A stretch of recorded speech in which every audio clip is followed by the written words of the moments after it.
صلى على مولانا محمد وعلى علي سيدنا مولانا محمد جل جل محبت اللهم صل على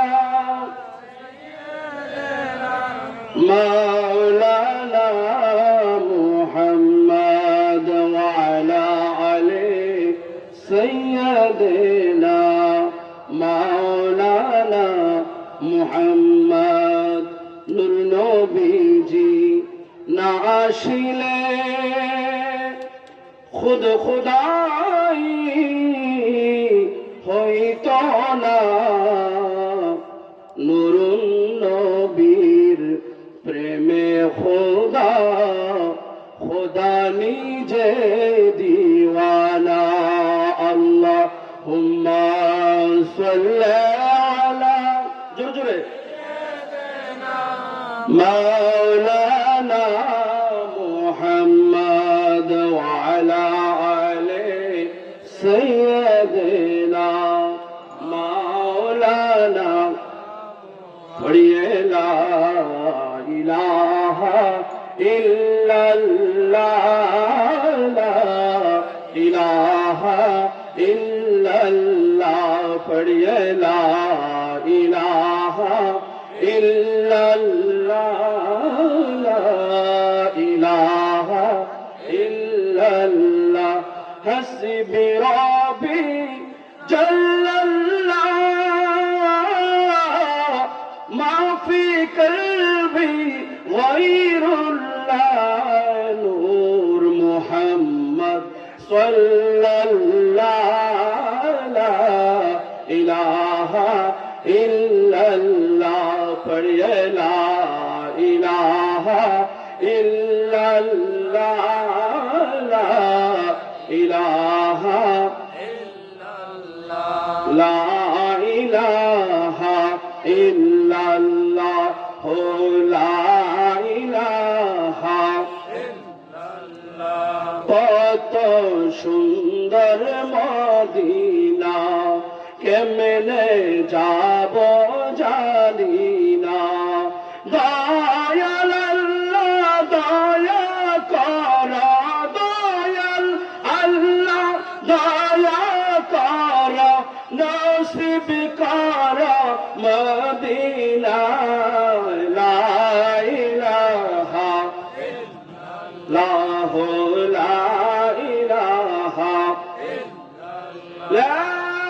ইল্লাল্লাহ ইল্লাল্লাহু মুহাম্মাদুর রাসূলুল্লাহ সাল্লাল্লাহু আলাইহি ওয়াসাল্লাম।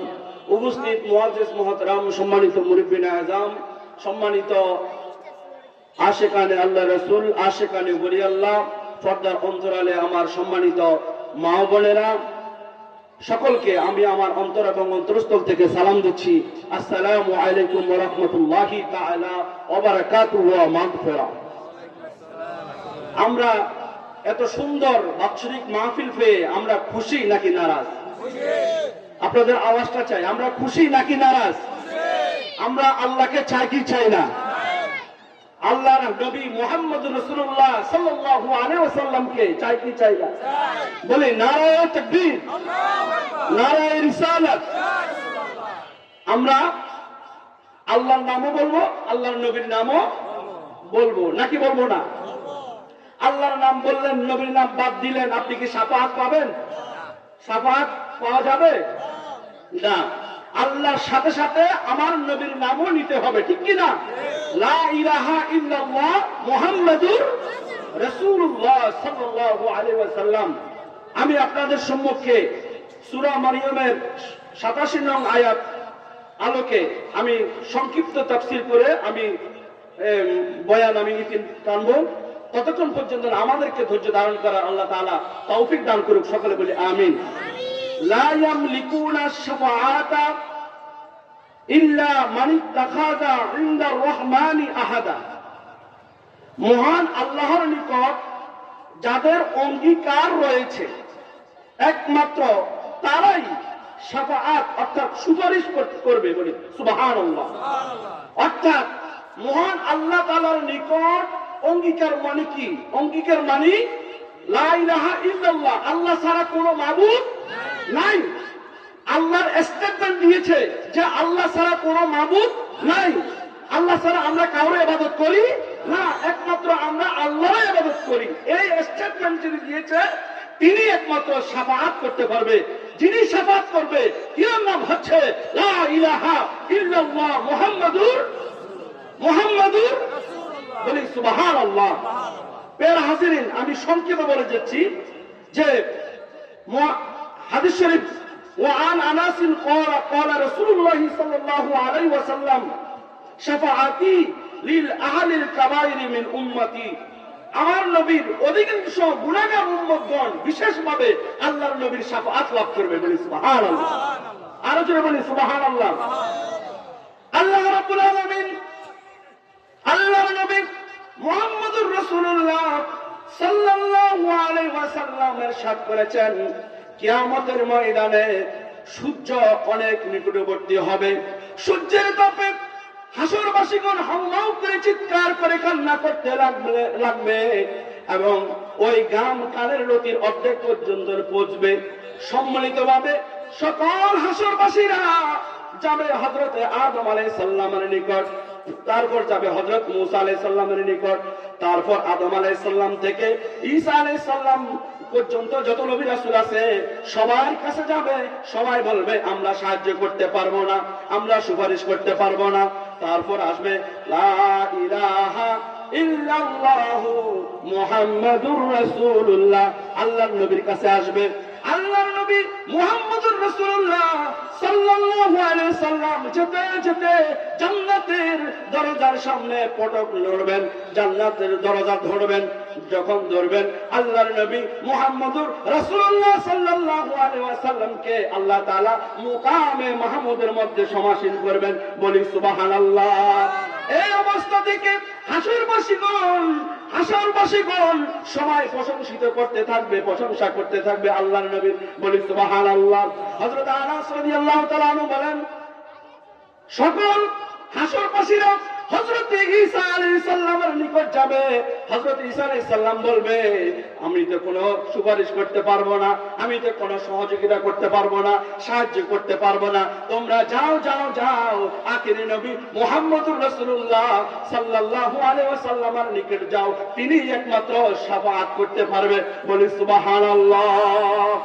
আল্লাহর নবী মুহাম্মদুর রাসূলুল্লাহ সাল্লাল্লাহু আলাইহি ওয়াসাল্লাম তিনি বললেন, আমি তো শাফাআত করার একমাত্র অধিকার। বলি সুবহানাল্লাহ।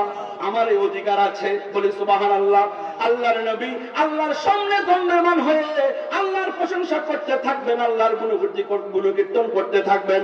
আল্লাহর নবী মুহাম্মদুর রাসূলুল্লাহ সাল্লাল্লাহু আলাইহি ওয়াসাল্লাম আল্লাহর কদমে সিজদায় পড়ে থাকবেন। আল্লাহ বলবেন, ও আমার হাবিব, ও আমার হাবিব, আপনি আপনার মাথা তুলুন, মাথা তুলুন, মাথা তুলুন। আপনি কি চান, যা চান আমি আল্লাহ সব আজকে দান করব। তখন আমার আল্লাহর নবী বলেন, হে বারে রাহি, আমি শুধু একটি জিনিস চাই, রব্বি উম্মতি, রব্বি উম্মতি, রব্বি উম্মতি। বলি সুবহানাল্লাহ। আজকে সেই উম্মত নিজেকে উম্মত দাবি করে আর আল্লাহর নবীকে কাউবয় বলে তুহমত দিচ্ছে। ঠিকই না? নবী কি গরুর রাখাল? নবী শানে কি এমন শব্দ ব্যবহৃত হয়? কখনো হবে না। হবে? আপনাদের মসজিদের হুজুরকে আপনি কি কটাক্ষ করে কথা বলতে পারবেন?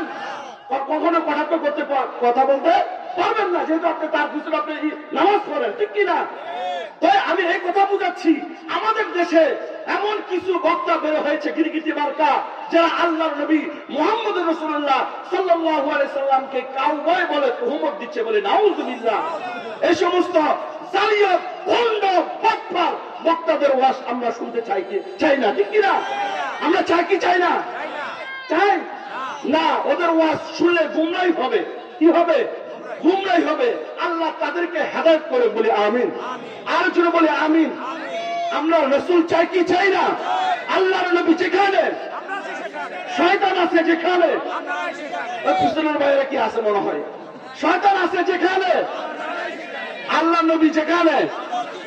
বলি মারহাবা। বলি মারহাবা। হযরত আনাস রাদিয়াল্লাহু তাআলা আনহু আল্লাহর নবী মুহাম্মদুর রাসূলুল্লাহ সাল্লাল্লাহু আলাইহি ওয়াসাল্লামকে বললেন, ইয়া রাসূলুল্লাহ, কিয়ামতের ময়দানে আপনি আমাকে শাফাআত করবেন। আপনি আমাকে কি করবেন? আপনি আমাকে শাফাআত করবেন। তখন আল্লাহর নবী বললেন, ঠিক আছে, আমি তো তোমাকে শাফাআত করব। তখন আনাস রাদিয়াল্লাহু তাআলা আনহু বলেন, ইয়া রাসূলুল্লাহ, আমি আপনাকে কোথায় পাবো? আল্লাহর নবী বলেন, তুমি আমাকে ফুলসিরাতের নিকট পাবে। আনাস আবার বললেন, ইয়া রাসূলুল্লাহ, সেখানে যদি আপনাকে না পাই তো কোথায় পাবো? আল্লাহর নবী বলেন, মিজানের পাল্লায় পাবা। ইয়া রাসূলুল্লাহ, মিজানের পাল্লা যদি আপনাকে না পাই আমি কোথায় আপনাকে খুঁজ করব? আল্লাহর নবী বলেন, আমাকে হাউজে কাউসারের নিকট পেয়ে যাবে। বলি সুবহানাল্লাহ। এই তিন জায়গার একটি জায়গার মধ্যে আমি নবীকে তুমি পেয়ে যাবে। বলি সুবহানাল্লাহ। আর আমি নবী তোমাকে শাফাআত করব। বলি সুবহানাল্লাহ। ইয়া মুহাম্মদ মুস্তাফা নবী সাল্লে আলা, ইয়া মুহাম্মদ শাফায়াতের কান্ডারি, শাফায়াতের কান্ডারি রাসূলুল্লাহ, ইয়া মুহাম্মদ মুস্তাফা নবী সাল্লে আলা।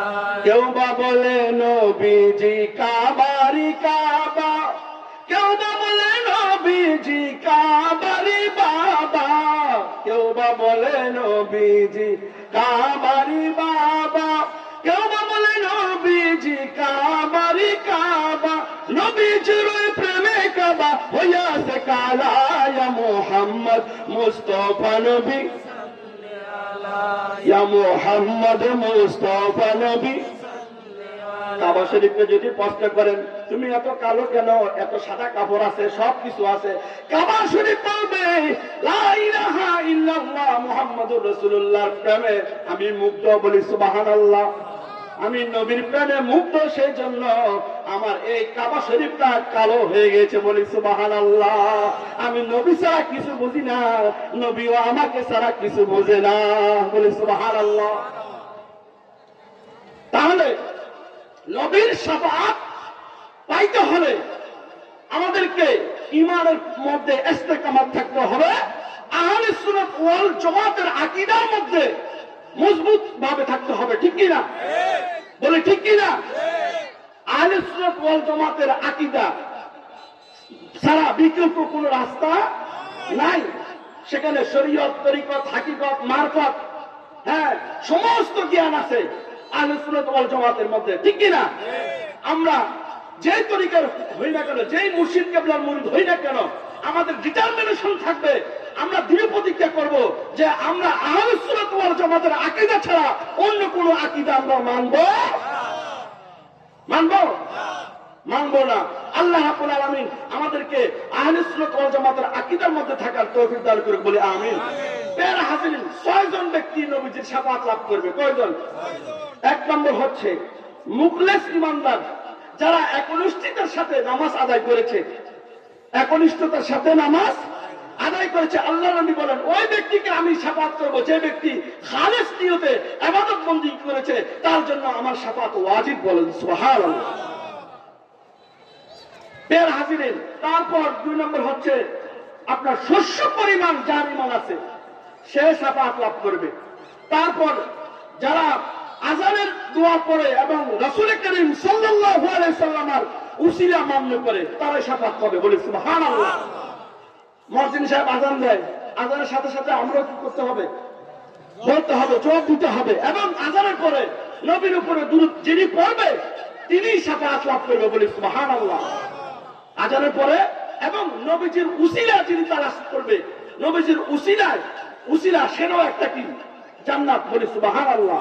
এই নবীজির উসিলা দিও আল্লাহ তাআলা আমাদেরকে জান্নাত দান করবে। বলি সুবহানাল্লাহ। আতি মুহাম্মাদানিল ওয়াসিলাতা ওয়াল ফাদিলা ওয়াদ দারাজাতার রাফিয়া ওয়া বা'আসহু মাকামান মাহমুদান লিল্লাযী ওয়াত্তা ওয়ারজুকনা শাফাআতাহু ইয়াওমাল কিয়ামা। আল্লাহ নবী মুহাম্মদুর রাসূলুল্লাহ সাল্লাল্লাহু আলাইহি সাল্লাম হাসরের ময়দানে একমাত্র আমার নবীজি শাফাআত করবে। বলি সুবহানাল্লাহ। আর জোরে বলি সুবহানাল্লাহ। আমরা শাফাআত চাই কি চাই না? দুই হাত তুলে বলুন, ইয়া রাসূলুল্লাহ। আল্লাহু আকবার। নারায়ে তাকবীর, নারায়ে রিসালাত, ইয়া রাসূলুল্লাহ। যতবার বলবেন তত ঈমান তাজা হবে। কি হবে?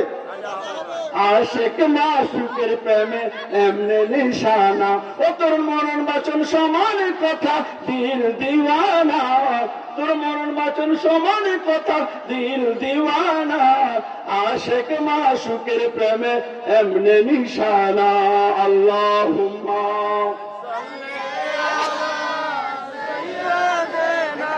মাওলানা মুহাম্মদ ওয়া আলা আলি মাওলানা। প্রিয় হাজরিন, আমরা নবীর আদর্শ শুধু আমার মধ্যে থাকলে চলবে না, নবীর আদর্শ নিজের মধ্যে ধারণ করে আমি আমার সংসার থেকে শুরু করে সামাজিক জীবন, রাষ্ট্রীয় জীবন পর্যন্ত নবীর আদর্শ দিয়ে গড়ে তুলব। ঠিক কিনা? নবীর আদর্শ গঠন করতে হলে, নবীকে লালন করতে হলে নিজের মধ্যে কিছু ত্যাগ করতে হবে। মিথ্যে কথা বলা যাবে না। বলা যাবে? মা বাবার সাথে বেয়াদবি করা যাবে? পীর মুর্শিদ উস্তাদ ইমাম খতিব তাদের সাথে বেয়াদবি করা যাবে? যাবে না। কেননা নবীর আদর্শ হচ্ছে নবীর মারি খাওয়া, মার দেওয়া না। নবীর আদর্শ কি? মার দেওয়া দিলে দেখে। এই যেহেতু আজকে সুহাদায়ে কারবালার কথা এসেছে, কারবালার প্রান্তরে মৌলা ইমাম হুসাইন রাদিয়াল্লাহু তাআলা আনহুকে দাওয়াত দিয়ে নিয়ে গেছে, এমন নিয়ে যায়নি, গেছে কিন্তু মতলব খারাপ ছিল। মতলব কি ছিল? আসরের নামাজ যাতে কাজা না হয়, ইমাম হুসাইনের গর্দান তাড়াতাড়ি দ্বিখণ্ডিত করে নিয়ে আসতে হবে, তাহলে যে নিয়ে আসতে পারবে তাকে পুরস্কৃত করা হবে। বলে নাউজুবিল্লাহ। মুসলমান বুঝতে হবে মুসলমান কারা। যারা কারবালার প্রান্তরে রক্ত পিপাসু তারা কি মুসলমান? তারা এজিদি মুসলমান। আর যারা রক্ত দিয়েছে তারা হুসাইনি মুসলমান। আর আহলে বায়াত পঞ্জাতন সবাই হচ্ছে হুসাইনি মুসলমান। বলে সুবহানাল্লাহ। ভুল বলছি? হ্যাঁ, কারবালার প্রান্তরে ইমাম হুসাইন শাহাদাত বরণ করেছে। ইমাম হুসাইন রক্ত দিয়েছে নিজের স্বার্থের জন্য। ইসলাম জিন্দা হতা হ্যায় হর কারবালা কে বাদ। এই ইসলামটা জিন্দা হয়েছে একমাত্র ওয়ান পারসন, একমাত্র ইমাম হুসাইন রাদিয়াল্লাহু তাআলা আনহুর উসিলায়। বলে সুবহানাল্লাহ। ইসলামটা জিন্দা হয়েছে একমাত্র ইমাম হুসাইনের মাধ্যমে। বলে সুবহানাল্লাহ। এই বাংলার জমিনে যদি হযরত শাহজালাল ইয়ামানি না আসতেন আমরা ইসলাম পাইতাম? তারপর খাজা গরিবে নওয়াজ না আসলে পাইতাম? পাইতাম না। 360 আউলিয়া না আসলে পাইতাম না। আমার যাও ফুয়া দেয় আরেকজনে, আমার যাও আমি ফু দিয়ে খামু, তাই না? এখন আমার যাওটা ফু দেখে আরেকজনে। কথা বুঝতে পারছেন? আরে বাবা, যার উসিলা সিন্নি খালি মোল্লা সিন্নি না। শাহজালালের জমিনের মধ্যে থাইকা যারা শাহজালাল রহমতুল্লাহকে বিজ্ঞানগুলি দেখায় তারা হচ্ছে মুনকারে রাসূল, তারা হচ্ছে দুশমনের রাসূল। ঠিক কি না? তারা হচ্ছে দুশমন। তারা কি? দুশমন। সুতরাং দুশমনদের সাথে আমাদের ফিরিত চলবে? চলবে কি? চলবে না। আল্লাহ রাব্বুল আলামিন আমাদের সকলকে আহলে বায়াতে রাসূলের পাক পাঞ্জাতনের দামানকে মজবুত করে ধরে রাখা সকল বলি আমিন। লাগবে না, আমি নির্দিষ্ট টাইমে শেষ করে দেব। কথা বলুন। আল্লাহ রাব্বুল আলামিন আমাদেরকে সবসময় নিজের সমালোচনা করবেন, পরের সমালোচনা না। আগে নিজের গীবত। আল্লাহ নবীর আদর্শ এটা। হ্যাঁ, আগে নিজের গীবত। কি? আগে নিজের গীবত করতে হবে, পরের দুষ্কৃতি নিয়ে চলাফেরা করার। মুসলমান কখনো মানুষের দুষ্কৃতি নিয়ে চলতে পারে না। মুসলমান আল্লাহর নবীর আদর্শ নিয়ে থাকবে। শয়তানের কাজ হচ্ছে কি করা? শয়তানি করা। একটি বাদ দূসরে লাগানো তো সুগুলখুরি कहते हैं। একের কথা অপরকে লাগানো সুগুলখুরি, গীবত করা। এটা মুসলমানের, প্রকৃত মুসলমানের কাজ নয়। আল্লাহ আমাদেরকে সচ্চা মুসলমান, আমাদেরকে এ মজবুত ইমানদারি হওয়ার তৌফিক দান করে বলে আমিন। আমাদেরকে কোরআন সুন্নাহ ভিত্তিক সমাজ নির্মাণ করার তৌফিক দান করে বলে আমিন। ওয়া আখিরু দাওয়ানা আলহামদুলিল্লাহি রাব্বিল আলামিন। আসসালামু আলাইকুম ওয়া রাহমাতুল্লাহি তাআলা ওয়া বারাকাতুহু ওয়া মাগফিরাহ। মাশাআল্লাহ, মারহাবা।